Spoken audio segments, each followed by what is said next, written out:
Mike Myers used to say to us, who, what, and where? What's at stake here? Who are these characters? Where are they? But and he said, why have the gods of improv given us this moment? So first of all, I would say to that person, think of yourself as high status. The other day, I did a workshop on Zoom and imposter syndrome, and I said, hang on a minute, you're experts in something, because they were saying, I can't speak up. You're experts in something. It turns out this woman was an expert in palliative care. Absolutely profound skill, sensibility. But when I talk to people who they do the numbers, they do the commercial, you are an expert. They're listening to you. So remember, rewrite the script a little bit. You are an expert. That's why you deserve to be at that table. So first of all, remember that internally.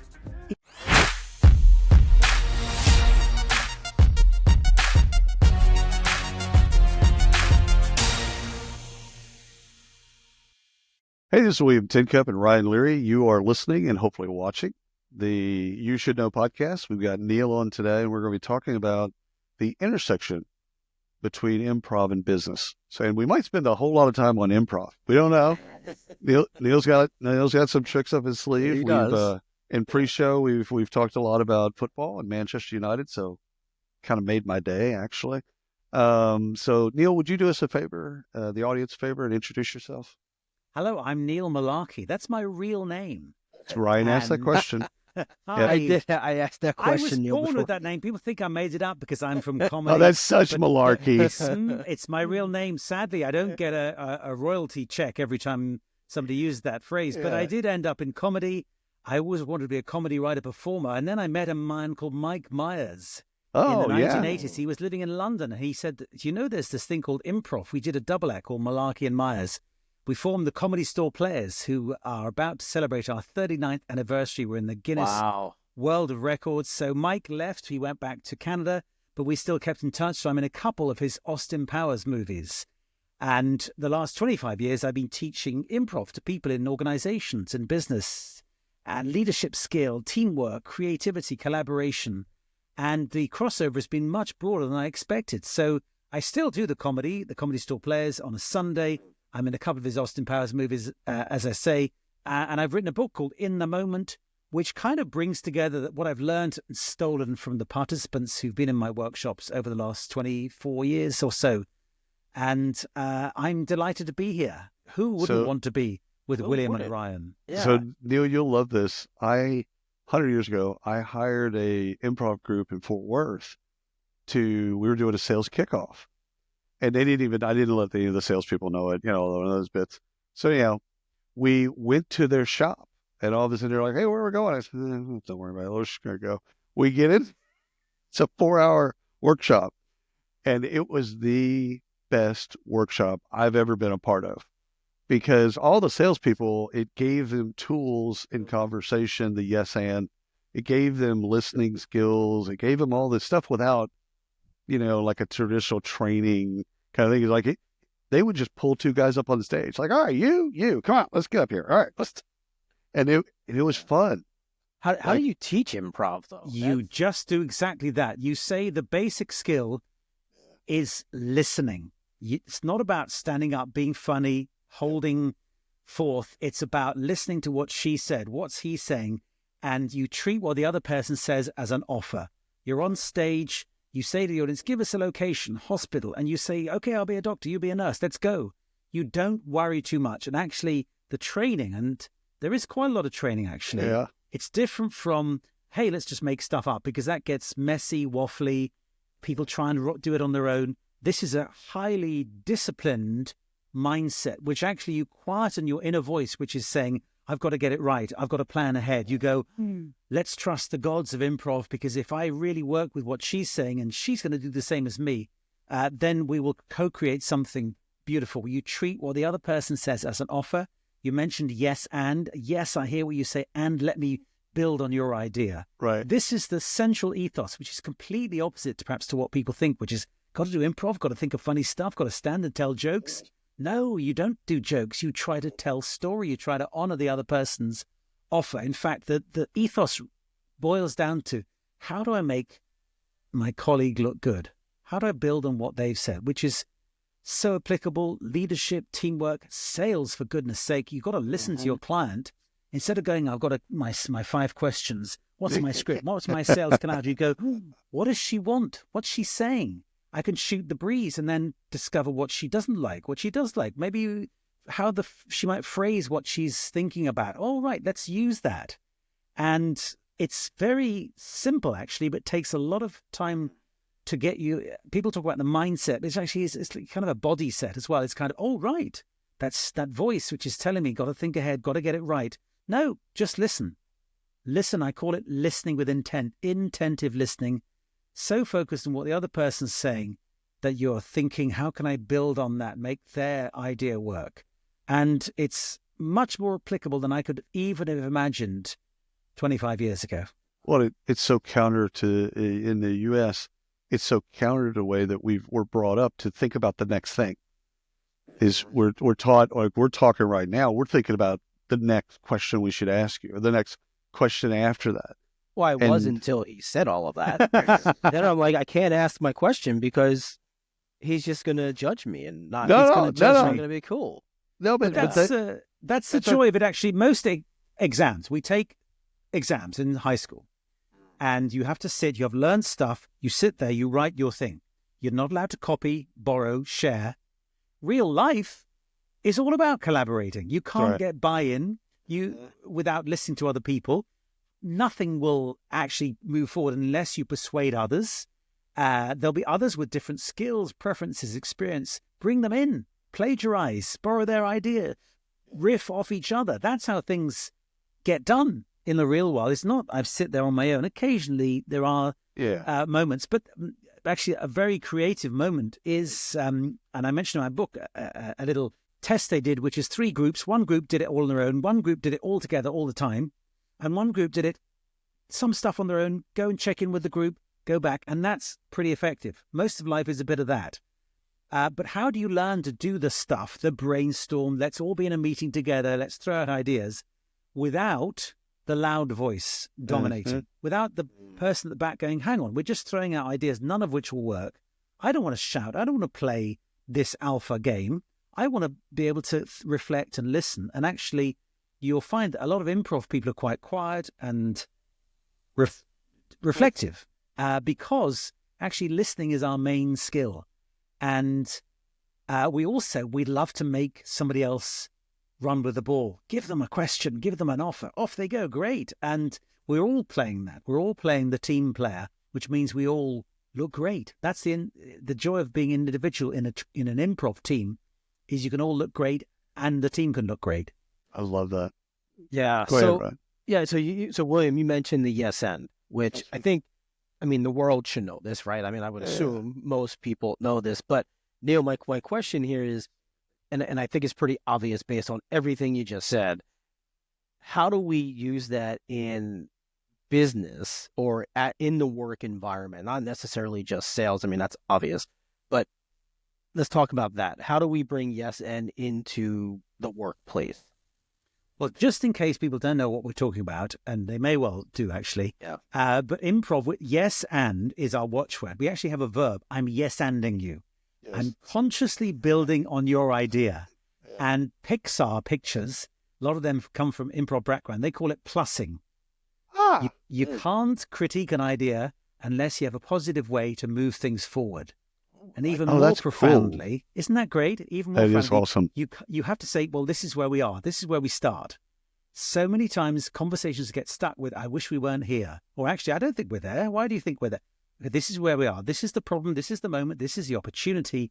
Let's recognize the facts, the reality of where we are. The yes and says, yes, I hear what you say, and I move things forward, and I accept your offer. Now, of course, people say, I don't want to say yes and. What if my colleague or customer is wrong? You can still say yes and That's without correct. saying yes and. In fact, I say to people, we actually never say yes and on stage. You wouldn't say it in real life because people might punch you. It sounds weird. But I can do no but. I can do, that's interesting, let's move forward. Because we all know when somebody is working with what we're saying. In fact, I worked with one of the top management consultancies in the world who said, this is a great trick. I say yes and when I mean yes but. Yes, and that'll never work. Yes, and we tried it last year. Yes, and it's too expensive. Yes, and I don't like you. So just saying the words yes and are not the thing. That's why I go back to offers. And I have a 5-letter acronym. It was about listen to offers. Accept the offers. And that doesn't mean agreeing. Right.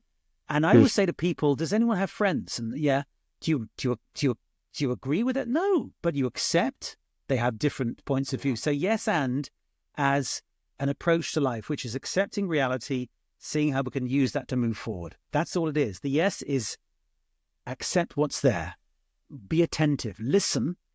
Then the and is contribute to that. So if you've ever read Bossy Pants, by Tina Fey? So she has 2 pages on yes and. She says, why wouldn't you accept where we are or say yes to somebody's option, idea, perspective, feelings? And the and means to contribute to it. It's accepting whilst also being proactive. And that's what people sometimes forget, that listening is yes and. It's not just, yeah, and I could be thinking about Tinder, whatever, looking out the window. It's accepting and actually, how do we know if somebody's listened? Yeah. By what they say. So this I teach on leadership courses, creativity courses, because as a leader, if you're not yes-anding your team members, you're yes-butting them, you're not listening, and at certain stage, they'll stop coming to you with their ideas. Have you heard the phrase or the word hippo in terms of Silicon Valley? Hippo is highest income person's opinion. Highest income person's opinion. That's not the only voice you want to hear in a meeting. You want to hear the newbie. You want to hear the outlier. You want to use the moment to get different voices, different perspectives. If it's just that person who's seen it all before, you're going to miss some possibilities.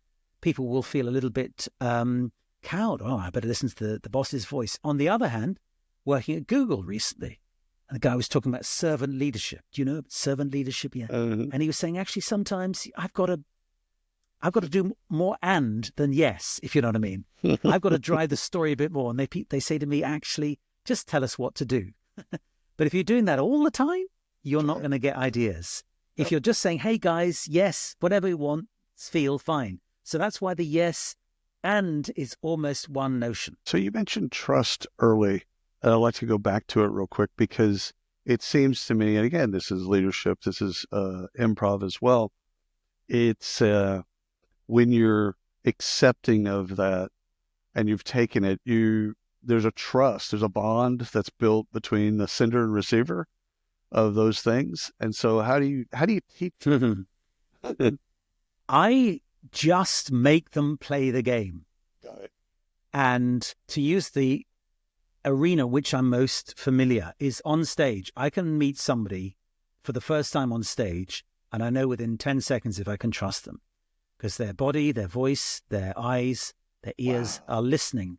They look like they're ready for my offer. They're going to throw me a great offer. They're going to take my offer and just pack it up beautifully and lay it on the line for me. Beautiful stuff.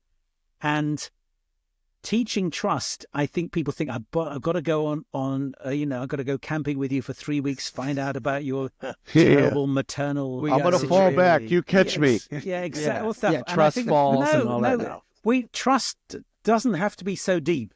Right. It can be, do I trust your spreadsheet? Do I trust you'll deliver that on Tuesday because you said you will? We don't have to know so much about each other. And so that's where the onstage thing, I think, is a useful reference, because for the purposes of the project, do I trust you to deliver this thing? I may not know you and not even like you, but trust. So trust sounds very deep. And there's, do you know about the trust equation? Yes. Yeah, there's reliability and connection stuff. So you can create trust by that empathetic rapport, personal stuff, but also you can trust it with more, dare I say, left-brainy stuff. He always comes in. She's always there on time. Wow, she's delivered that proposal. Great. But actually, the deeper thing maybe is assume trust. That's what we do on the improv stage. I don't need to know anything about you to start a scene with you. And as you just said, sender and receiver. By showing you trust, you create trust. And I think that's the lesson here. Just a quick follow-up. Is the building block of trust, or one of the building blocks of trust, is that listening? Yeah. Like you can't have one without the other? Or I don't it's think harder so. to I mean, have the thing is, we do trust people we've never met. 100%. We see them on TV, and we may be wrong in that, and that's actually one of those things that Saatchi and Saatchi, the advertising agency, they had love marks, which is how much you trust the brand. This financial services firm, what if they ran a creche, a nursery, kindergarten? Would you send your children there? And that was a way of trust calibration. That may be different from individuals working in a team, but listening, we love somebody who listens to us. We don't even mind if they disagree, if they are transparently accepting our point of view. And that's why I always start with, do you have friends? Do you agree with them on that? No, we don't agree. But are you willing to have your mind changed? Are you interested in changing their mind? So I can only really talk about sometimes the opposite of this. Somebody working in the public sector once said to me, I go to meetings, I say my bit, I don't listen, I just sit there like a vegetable for the next hour. Or my only point in a meeting is to make sure he doesn't get his point. But that's not trust. No. And we know that we can, sometimes trust is forged in the fire of disagreement. And the number of times somebody said in insurance to me, I didn't know this person well, we had a disagreement, we had a negotiation, and we got through it. We found a working model. I know nothing about their home life, but we trust each other. So trust is an oft used word, but I think we kind of know when it's there and we know when it isn't there. We know the feeling of trust, and we know the situations that we can use. I mean, there's situational trust. I mean, I've got a lot of I don't know if that's a real thing, but like you're saying, I don't need to know somebody, but I know if they're going to get something done, I can trust them in that situation for that scenario, whatever I'm in. One of the trends that I've heard over what we've done, 30, 35 shows or something like that at this point, one of the trends is, especially on the women's side, is they get into the meeting, they get into the room, and then they don't say something. They just don't feel like they're going to be listened to. They're not going to be listened to. The leader of the meeting or the leadership in the room hasn't built that trust or that feeling of a safe space to actually give your opinion or idea. Where does this play into that? Because I feel like this is an ideal situation for this. That's brilliant. And a lot of people I work with, individual, as well as do my workshops and keynotes, I do individual coaching. Often I'm great in one-on-ones, I'm great with my peers, then I step up and I'm scared. And you're right, there's a push and pull here. Yeah. It's how do leaders make that environment work? If I'm working with an individual, I can't tell their boss, though I sometimes can. But I'm saying to that, first of all, some tricks are, because actually in improv, we have, shall we say, some guide rails. A scene works with status. So there's a high status character, there's a low status character, and the joy comes, like in Shakespeare, when the low status character turns out to be wiser, cannier than the high status character. You have the status switch. So we always try and establish some status. Mike Myers used to say to us, who, what, and where? What's at stake here? Who are these characters? Where are they? But and he said, why have the gods of improv given us this moment? So first of all, I would say to that person, think of yourself as high status. The other day, I did a workshop on Zoom and imposter syndrome. And I said, hang on a minute, you're experts in something. Because they were saying, I can't speak up. You're experts in something. It turns out this woman was an expert in palliative care. Absolutely profound skill, sensibility. But when I talk to people who they do the numbers, they do the commercial, you are an expert. They're listening to you. So remember, rewrite the script a little bit. You are an expert. That's why you deserve to be at that table. So first of all, remember that internally. Even stuff like, think of your voice. And is your voice saying, I need to be listened to? Because we're very dumb human beings. If somebody's going, this is just me, I don't know how things are, we can't help but go, oh, right, we shouldn't listen to them. It's not fair, it's not right. And great leaders will make sure that person's voice is brought in.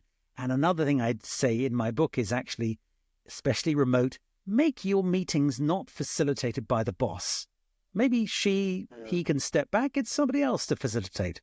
So I think it's really overlooked the number of times when somebody really good doesn't step up, isn't able to step, because of whatever they're doing or was being done around them, to say what they have with this. So one of the hippo thing is one thing, but just notice the unconscious stuff that's going, and we know it. We men, we play a game. We unconsciously and consciously play the game. And I say to women, first of all, notice the game. You don't have to play that game. You don't have to play that game, but play a game which is, I can be trusted. And I trust myself. I'm not going to use apologetic language. Right. I'm going to take my time, and I can create status not by being aggressive, but by being assertive. So Amy Cuddy, who talked about the Superwoman pose, for example, she talks not just about physical space, but temporal space.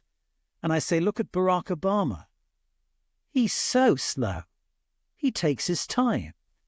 You don't want to interrupt this man because he has so much you want to hear. Things like that, just technical stuff, which is how we establish character. The slow person, the fast person, I'm speaking a lot, you don't trust me, I'm nervous. And of course, the number of times we sabotage ourselves without even realizing it.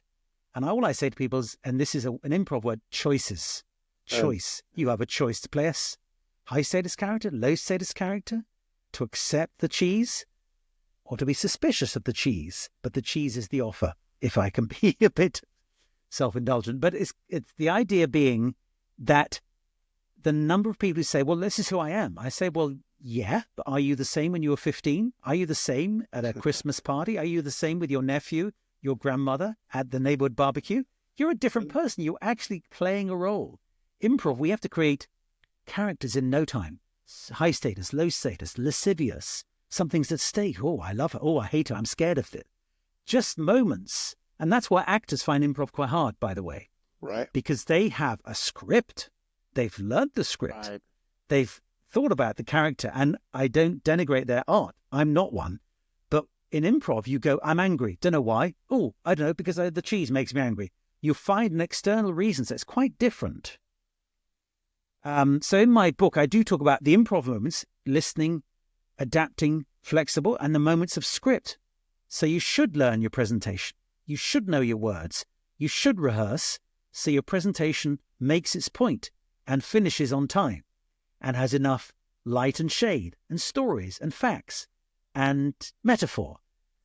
In improv, you shouldn't go with a script. But the problem we have sometimes is bringing a script to what should be an improv moment and what should be a scripted, prepared, structured moment. Oh, we're kind of winging it and not quite doing the best. What have you run into with leaders around perfection? Transformational insight of improv is, I'm not perfect. No improv scene is ever perfect. Right. There are better choices you could have made in hindsight. But actually, we relish the time when somebody fell, didn't know what to say and said something weird. And then because everyone else built it up, that weird choice became the best. And it's not que sera, sera. It's we're going to make the best of where we are. This is the plusing of Pixar. Let's start where we are. We're not perfect. And any artiste will tell you, I can't watch my film. I can't look at my paintings. Even William, I'm sure, some of those pictures behind you. He says it all the time. Yeah. He says it. Ask him how many podcasts he's listened to that we've recorded together out of like 400. Every creator knows, I wish I could have done that a bit better.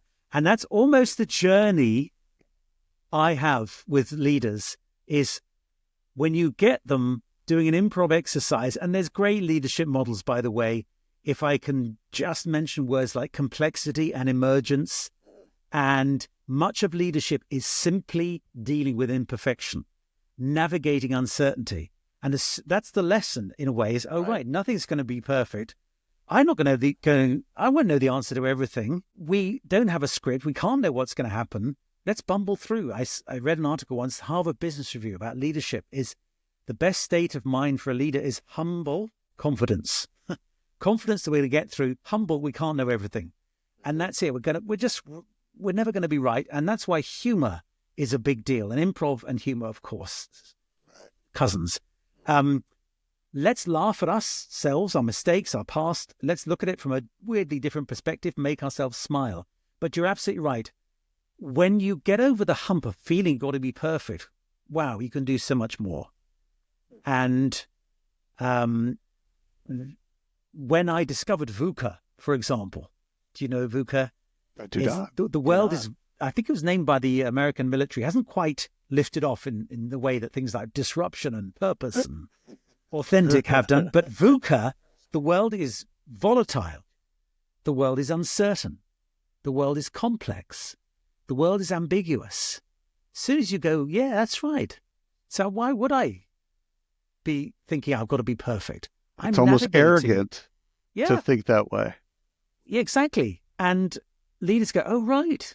So my job isn't always to know the answer. And this is a lovely graphic I have of borrowed from an academic here in the UK about uncertainty. There are moments of uncertainty. There are moments of certainty. There are moments of disagreement. But actually, sometimes a bit of uncertainty, a bit of disagreement could be helpful, because in that moment, if it's held well, it can be creative. New ideas come. If it's too uncertain, too uncollaborative, and we all disagree, it's chaos.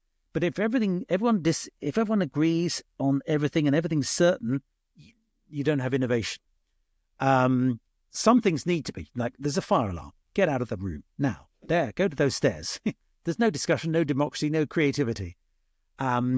However, there are times when, let's allow discussion. And this is the joy, the model that I borrow is sometimes the leader's job is to not know the answer, but to curate the question. Sometimes, just like the guy at Google, the areas I know, I've been here before, it's probably a technical problem we've seen before. I'll tell you the answer. I won't let you spend hours and days. But actually, here's a novel idea, which is a guy, Heifetz, from Harvard Business School. He talks about technical challenge and adaptive. Technical is there probably is an answer. We've seen it before. We can work it out. We can discuss it. We can rationalize it. We can spreadsheet it. Novel, adaptive, we haven't been here before. We have to adapt. We have to try it out. We don't know where we're going to end. We could actually, if we try to get the answer too quickly, we'll choke off possibilities. One way of thinking of that, this is convergent thinking versus divergent. Have you heard of this? Convergent is we're converging towards one answer. Divergent is, let's open it up. And there are times when you want to converge, get it done, budget, time, problems, get to one answer, let's solve it. Actually, there are times when you want to diverge, open it up. Why are we making widgets? What's the point of this? Could we do it in another way? Actually, maybe we need 3 people to do this rather than 30. For leadership, or leadership and just the workforce, do you get a ton of pushback on this? Like when you come in and you're talking to companies, is it voodoo to them and they're just like, not so much? Do you have to sell into this? How does that go? Well, most of my contacts are warm. So the person booking me kind of knows what I'm doing. Right. They may have to get some sign off from leadership development, HR, what's going on. You're going to make people tell jokes? No, it's not diverse, it's not equitable, it's not inclusive. No, I don't do jokes at anyone's expense other than my own, really. But also what I tend to do, and I'm a fan of provocative therapy, which was created by a man called Frank Farrelly in Madison, Wisconsin. But he, without going too deep, he said, we satirize people's self-limiting beliefs. We don't laugh at a person, we say, oh, right. We tease people back to mental health. Was his approach.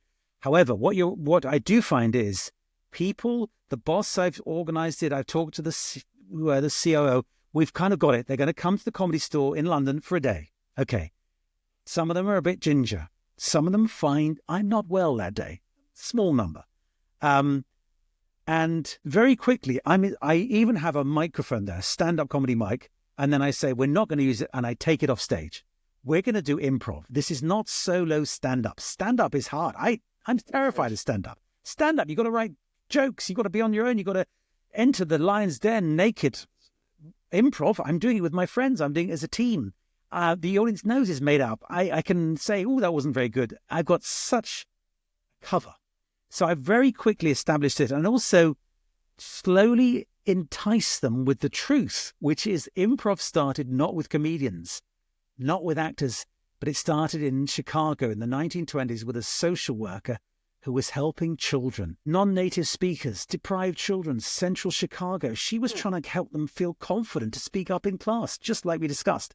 And it was her son who said, oh, those exercises could work as a form of theatre. So by 1959, Second City was started. And so it all came from, not from show-off comedians, but a social worker. Her son said, let's look at this. Del Close, one of the gurus of improv, said something like, don't try to write the scene on your own, as I talked about earlier. He said, bring a brick and together we'll build a cathedral. So the pushback I might get was, I don't want people to be like a rabbit in the headlights, made to stand up and do jokes. I said, it's not stand up, it's not jokes. In fact, if you try and do jokes in an improv scene, you will spoil the reality. Very often the joke is a yes but, not a yes and. It's at the expense of the reality.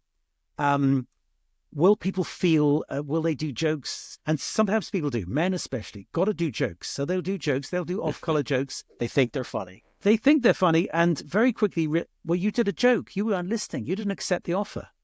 And also, you made a sexist joke. Don't do that. Yeah. I mean, You're alienated. I try and do it gently so as to not create too much of a temperature drop in the room. And people, they're in a work environment, so they don't do terribly off-color things. They generally don't, because they're work people. Sometimes they're a bit nervous. And also, I model things. So I'm in a scene and I can't think of the word. What is it? Chauffeur. The driver person. And I model, without consciously doing so, not getting it right. I'm happy because I do the scenes with them initially and then they do it around the room. But I model falling over. I model tripping up. I don't know what to say, but I'll say whatever comes to my head. And I'll know if somebody wants to say poo, we can say poo. We're in a zoo. There's an elephant doing a poo. That's fine. So I create the environment that says this is not about comedy. You may have seen improv as a comedic technology, but it started with children. And at its truth, it's about storytelling. At its basis, it's about make the other person look good. At its heart, it's about listening. It's not about winning. It's about embracing our own vulnerability. That's the joy of it, which is a big journey for some people because they've seen people on stage doing funny. And also, frankly, some people don't know what improv is or stand-up. Yeah.